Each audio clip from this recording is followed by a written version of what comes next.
என் தங்க மாமா ரசத்தி என்ன அளவோல இருக்கம்மா. அம்மா இன்னைக்கு அண்ணி கிட்ட நல்ல பேர் எடுக்கணும்னு ஒரு முடிவோட தான் வந்திருக்கேன். தங்க மோள அது இந்த ஜென்மத்துல நடக்காத. இன்னைக்கு நடத்தி காட்டுதனா இல்லையான்னு மட்டும் பாரு. அம்மா அண்ணி எங்க? நீ பேர் கட்டி இப்ப வருவா. அம்மா இன்னைக்கு என்ன குழம்பு? மீன் வாங்கி வச்சிருக்கமாக்கா. உங்க அண்ணி வந்தன குழம்பு வைப்பேன்னா. அம்மா இன்னைக்கு நான் மீன் குழம்பு வைக்கமா. தாய் அண்ணங்க நாங்க எல்லாம் சோத்து திங்கணும். பட்னி போட்றத. நபரு ஏகப்பட்ட ட்ரைனிங் எடுத்து வந்திருக்கேன். இன்னைக்கு மீன் குழம்பு வைக்கிறது இல்ல. நீ ஒரு டச்சத்தை ஒண்ணா திங்கணும். அம்மா நல்ல வைப்ப போல இருக்கு. பரமல இன்னைக்கு உனக்கு ரெஸ்ட். எம்மவா அடிபொலியா இன்னைக்கு மீன் குழம்பு வைக்க. அம்மா வாசனை மூக்கு தொலைக்க. அம்மா மீன் குழம்பு ரெடி. கொண்டு ஓடியாரே. இனி பாத்தீங்களா? இனிமேல இருந்து உங்களுக்கு ரெஸ்ட் தான். டெய்லி நான் தான் உங்களுக்கு மீன் குழம்பு வச்சு தருவேன். என்ன குழம்பு பிளைனா இருந்தப்ல இருக்கு, மீன் எங்க காணல? அம்மா ஒரு நிமிஷம் இத புடி.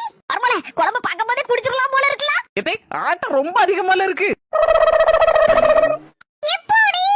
ஏன் ஸ்டைல் மீன் குழம்பு?